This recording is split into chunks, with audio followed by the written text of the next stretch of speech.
finalmente, a gente pode estar tendo um indício de que o Aldir vai estar indo treinar o Arthur dentro desse capítulo 374 de The Beginning of the End. E não só ele, como todo mundo dentro de Decade para que eles consigam sobreviver.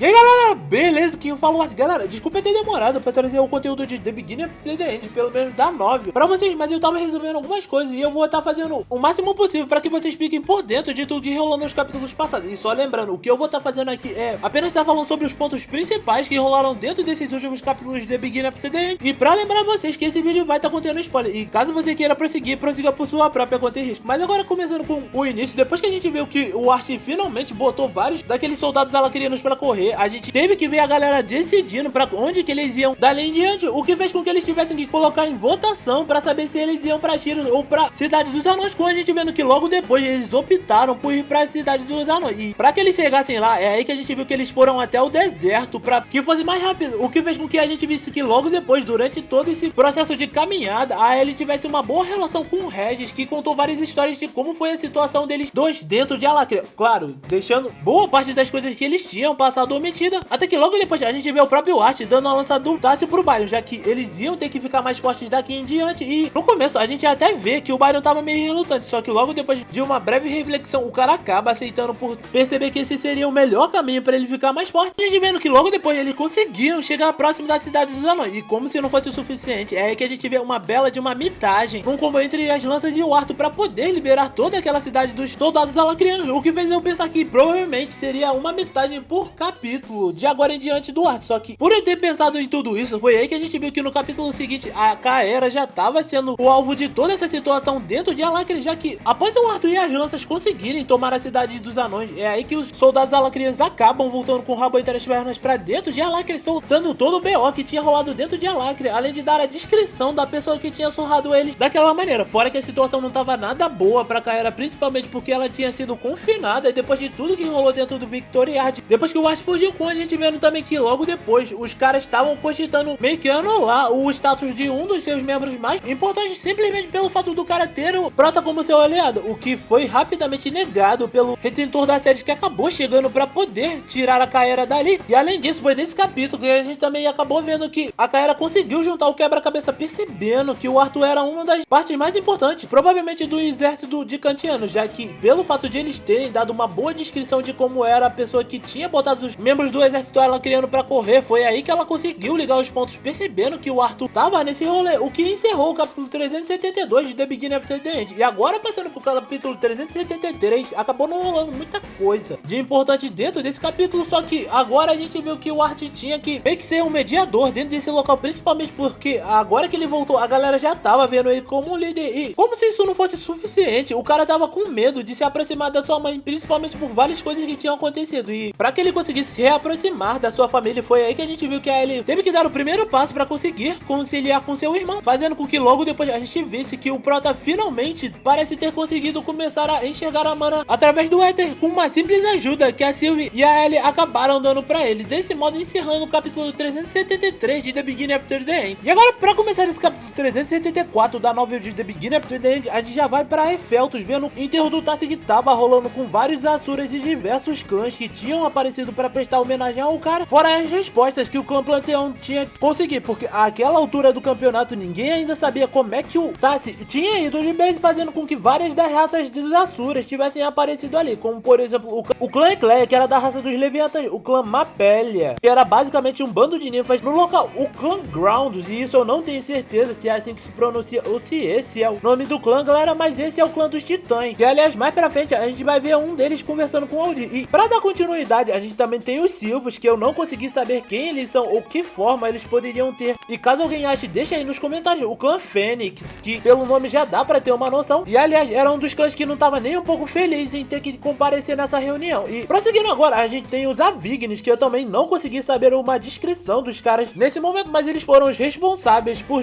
substituir o clã Scrap, ou seja, não foi só o clã Vitra que foi substituído com o tempo, mais diferente dos Vitra, eles sim foram substituídos por outro clã futuramente. E com relação aos Asclepios, eu tenho uma vaga impressão de que provavelmente esse clã deve ser, em sua forma original, uma cobra gigantesca, já que em várias outras mídias, como por exemplo animes ou então jogos, a palavra Asclepio é meio que retratada a uma cobra gigantesca. E fora que no meio desse enterro, é aí que a gente vê que o Aldir acaba se encontrando com o líder dos Leviatãs, sendo que na hora que eles começam a conversar, é aí que a gente descobre que o Aldir no passado teve um amor que ele acabou deixando pra trás, já que a Zelina, né, que é uma das que mais tinha importância na vida do Asura, provavelmente devia ser uma pessoa que se relacionava com várias pessoas ou algo do tipo, já que eles usam uma palavra meio que fogosa, né, dizendo logo depois que ela tinha se acalmado. Mas isso foi uma interpretação da minha parte, galera. Eu não sei se foi realmente isso que aconteceu. E se vocês têm uma ideia, deixem aqui nos comentários. E agora prosseguindo, conforme a gente vê a conversa tomando outro rumo, é aí que a gente também descobre que fazia mais de 100 anos que outra Asura não morria dentro de Epheltos. Mas isso era um dado oficial, já que a gente não sabe quantos Asuras podem ter morrido por debaixo dos panos sob o comando do Indraf. Ou então talvez isso seja um indício de que fazia 100 anos que o tratado com a Grona tinha sido assinado, ou então que eles tinham dado do cabo dos jeans ou alguma coisa assim. E mais pra frente, após terminarem essa conversa, é aí que a gente vê que logo depois Kaz chega no local jogando aquela ladainha de que o Tassi era um cara muito querido por todos os Asuras, principalmente pelo clã Panteão, entre várias outras coisas, o que na verdade acaba não descendo muito bem na visão desse clã, porque os caras já estavam meio pistolas pelo fato do Kaz ter utilizado a técnica devoradora de mundo através do Aldir, além de já saberem que provavelmente tinha sido um menor que deu cabo do Tassi dentro de Dikatia, mas sem nenhum modo de provar. Foi aí que o Kaz rapidamente controlou a situação para que não houvesse mais problemas para ele, levantando a sua aura para mostrar quem é que manda. E isso é um motivo e um indício de que a gente pode estar vendo que as pessoas dentro de Epheltos talvez não se rebelem pelo simples fato de saberem que se fizerem isso, provavelmente vão ser procuradas e caçadas e destruídas pelo Kaz, infelizmente fazendo com que todas as vontades deles sejam cumpridas. Só que com a chegada do Arthur, talvez isso possa ser uma possibilidade para que vários clãs entrem em uma guerra dentro de Epheltos, para que isso acabe de uma vez por todas, porque a gente já viu dentro desse capítulo que havia vários descontentamentos de vários clãs, como por exemplo foi o clã Fênix. Existia mais um clã, que agora eu não tô lembrando o nome, que também não compareceu para esse enterro, e se você souber, deixa aqui nos comentários. E agora era o clã Panteão, e quando ele levanta essa habilidade com a sua aura, nesse momento ele só apazigua a coisa, falando que ele não tava fazendo nada mais do que cuidando da sua relação com a galera de Dikatia, mas o pessoal do Panteão já tinha meio que notado que isso era uma baita mentira. E após ter dito isso, é aí que a gente vê que pouco tempo depois eles encerram esse funeral, sendo que o Aldir logo depois tenta vazar o mais rápido possível para que não houvesse problema para ele, mas logo depois a gente vê que tudo isso foi em vão, porque o Winston rapidamente aparece na frente dele perguntando o porquê de ele estar com tanta pressa. Só que o Aldir já sabia que o Winston podia estar por dentro de toda a situação, e por causa disso é aí que ele pede para que o Winston parasse com o teatrinho perguntando o que ele queria. E é aí que a gente vê que o Winston já abre o jogo com um cara falando que a pessoa que matou o Tassi não podia ter sido um menor ou pelo menos um ser comum, já que o momento após o Tassi ter lutado contra todas as lanças, ele percebeu que as lanças que o Aldir deveria estar cuidando vieram para ajudar o Byron, fazendo com que o Aldir ficasse numa saia justa, mas nem por isso ele hesita em confirmar que ele tinha deixado as lanças irem durante esse momento, porque ele sabia que o Tassi provavelmente seria capaz de lidar com essa situação. E ao ter ouvido isso, foi aí que a gente vê o Winston falando que ele poderia ser de grande ajuda para corrigir esse erro, pedindo clemência ao Kaz, porque caso ele fizesse o favor de casar a pessoa que foi atrás do Tassi matando ele provavelmente teria seu erro esquecido. Só que o Aldir já joga real, falando que ele não tinha intenção nenhuma de ir atrás da pessoa. E detalhe, galera, ele já sabia que era o Arthur que provavelmente tinha arrumado todo esse BO, porque mesmo o Winston já falando pra ele que provavelmente o cara que acabou dando cabo do Cadel dentro do Victoriard e depois exterminou todo o exército alacriano dentro de Dikatia era o Prota, o Aldir era forte e inteligente o suficiente pra sacar que provavelmente aquilo tinha o dedinho do Arthur em tudo isso. E como se não fosse suficiente, é aí que a gente vê que o Aldir já não tava mais a fim de seguir o Kaz, principalmente falando que ele não ia fazer nada do que o Winston tinha recomendado, só faltando chamar o cara de cachorrinho do Kaz Zindarf por querer fazer tudo que o cara mandava naquela mesma hora. E ao ter dito isso, é aí que a gente vê que a cara do Winston rapidamente fecha por não ter gostado nada dessa história, e que pra tentar argumentar, o Winston já fala que o que ele tava pedindo pro Aldir era pelo bem de Epheltos, já que o que seriam meia dúzia de vidas menores comparado ao bem-estar de Epheltos. Mas é aí que a gente vê outra vez o Aldir calando a boca do Winston, porque ele sabia que os expurgos que o Indraf tava fazendo, se demorassem muito tempo para serem detidos, provavelmente deveriam chegar nos panteões entre vários outros Asuras, e que por causa disso ele não faria mais nada que o Kaz queria. Desse modo, atravessando a ponte logo depois dessa conversa com a gente também vendo um outro Asura aparecendo do outro lado da ponte, que era um dos membros do clã dos Titãs, que tinha aparecido junto do líder dos Titãs, mas diferente do Aldir, ele foi instruído a não entrar dentro do salão, principalmente pelo seu modo operante, fazendo com que o Asura presenciasse toda a briga e discussão que os dois tiveram ali. E quando ele começa a conversar com o Aldir, é aí que ele vê que as coisas estavam mudando dentro de Gigante, principalmente porque o Aldir e o Winston eram basicamente como se fossem Batman e Robin. E graças a isso, conversa vai, conversa bem, a gente descobre que talvez o Aldir venha pra Gigante justamente por não querer mais conviver com a situação que tá rolando dentro de Efeltos, o que pode ser um indício que talvez ele venha a treinar o Arthur, além de todas as lanças e outros magos que tenham pra lutar contra a galera de Agrona e o clã Indra no futuro. E com destaque pro Byron, que agora tá com a lança do Tassi, e pode ser um indício que ele vai ser treinado justamente pra aprender a utilizar essa arma de maneira adequada. Além do Arthur, que com certeza vai ganhar um grande upgrade, principalmente por estar sendo ensinado diretamente por um Asura, e talvez isso possa dar uma grande vantagem na hora de ele conseguir mesclar as técnicas de Éter com as técnicas que o Aldir pode chegar a ensinar pra ele. E daí depois que o Titã ouve tudo isso, é aí que a gente vê o cara achando que isso era meio que loucura da parte do Aldir durante essa conversa, mas o cara parecia estar interessado, principalmente por ele querer saber como é que a arma do Arthur funcionava a essa altura do campeonato. E quando eu falo arma, galera, é claro que eu tô falando do Regis, o que faria com que ele ganhasse mais um aliado durante tudo isso. Porque mesmo que o Aldir fosse treinar os seres menores, o Titã também sabia que demoraria basicamente décadas de treinamento para que eles conseguissem chegar no mesmo nível das forças de Alacre. Mas ainda assim, ele parecia estar interessado o suficiente para poder ir junto com o Aldir, caso ele fosse para dentro de Gigante. Desse modo, a gente meio que encerrando o capítulo 374 da novel de The Beginning After the End. E galera, só um adendo, pode ser que esse cara seja um espião do clã Indraf justamente para ficar de olho no Aldir caso ele faça alguma coisa dentro de Gigante, só que não é nada confirmado por minha parte. E pessoal, finalmente o autor montou todo o circo para que a gente pudesse ter um mega upgrade pra galera de Gigante, principalmente porque nesse e se eu tenho quase certeza que o Aldir vai vir ajudar a galera, além de provavelmente ser uma forma de redenção para que o Aldir consiga ter algum tipo de paz por todas as atrocidades que provavelmente o clã Indraf acabou mandando ele fazer no passado. Fora que se esse Titã que talvez esteja indo com ele for uma grande ajuda pra galera, pode ser que eles aprendam novas técnicas não só com o clã Panteão, mas sim com o clã dos Titãs também, deixando com que a gente sonhe com várias possibilidades que podem acontecer daqui pra frente, mas que você não perca quando tudo isso acontecer dentro da novel. Você tem que estar inscrito no canal, deixar o like, compartilhar pra geral que curte ou ainda não conhece a obra de The Beginning After the End, além de não esquecer de ativar o sininho na hora de receber as notificações, porque esse é o motivo para que você receba todos os vídeos que saem de The Beginning o mais rápido possível. E não vai embora não, porque aqui embaixo eu vou estar deixando 3 playlists relacionadas a esse debate. E por hoje era isso, galera. Valeu, falou, fui!